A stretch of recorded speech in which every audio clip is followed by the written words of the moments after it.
Greetings and welcome to the Astronomy Picture of the Day podcast. Today's picture for July 3rd of 2025 is titled Nova V462 Lupi now visible. So what do we see here?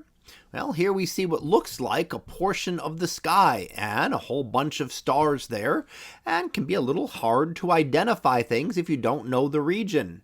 Now, we can see part of our Milky Way down toward the bottom there, but one of the easiest things to do would be to label some of this. So let's go ahead and put some labels on it here and allow you to see the various parts of the sky that we're looking at. And you can see at the very center there, an object is circled, and that is the nova known as V462 Lupi. And it is an example of a nova. Now, we often talk about supernovae, massive stars exploding at the end of their life.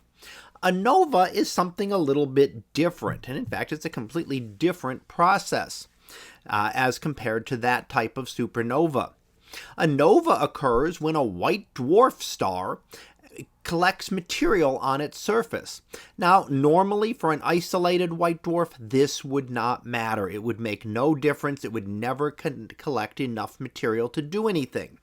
But when that white dwarf star is in a binary system and they're close enough together, it can get enough material from that other star to increase the temperature and pressure on the surface of the white dwarf, and it can reach the stage where nuclear fusion reactions occur. And that's what we're seeing. We're seeing a thermonuclear explosion on the surface of this white dwarf star. And that's what makes it brighter and now visible in the sky. So typically it can brighten by a large amount and take a star that is not even normally visible and here make it actually visible, as we can see in our image. Again, not as bright as some of the brightest stars. A nova is nowhere near the brightness of a supernova. But were it to be a supernova, it would easily be an extremely bright object at this distance. However, what we see here is not only one, but we've seen recently another one that occurred as well, and that was Nova Velorum for 2025, and that is also another nova that is visible. So we actually have two that are visible right now. This one peaked in brightness several weeks ago and then will start to fade out. So they're only visible for a relatively short period of time.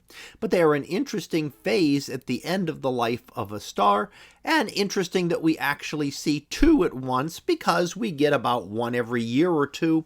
So to have two at once is a very interesting possibility. Now, if you're going looking for this, you're not going to see anything amazing. You could go out if you know the right area to look at. You can see here how faint it is compared to these other stars, and most of the stars that you see bright here would not be super bright stars within the sky. Now, for those of us farther north, such as me, if you're at a far enough northerly latitude, this is not going to even be visible. From my area, at about, say, 40 degrees or so north, this would be very close to the horizon, just a couple of degrees above the horizon at most. So hardly visible. For those farther south and in the southern hemisphere, you have a much better chance to be able to see this, as well as the Nova Velorum 2025. Those two are visible in the south. Now, there's another one that we're awaiting as well, which is T Corona Borealis, which will be visible for those in the northern hemisphere and could be even brighter. But because we can never predict exactly when the nova will occur, we don't know if that will happen next week, next month, or even a year or two from now. We can generally get an idea because they will recur with a relatively regular pattern, but it's not precise. So we can't say every 32 years exactly we are going to see this star become a nova. It is something that will occur maybe every 40 or 50 years, depending on the exact positioning of the stars. And we know roughly when it will occur, and we can predict that it's due, but we can't say exactly that it will go on a certain date because it has to gather that much material on its surface, has to reach that critical point, and as soon as it does, it will then become a nova. So that was our picture of the day for July 3rd of 2025. It was titled Nova V462 Lupi, now available. We'll be back again tomorrow for the next picture. So until then, have a great day everyone, and I will see you in class.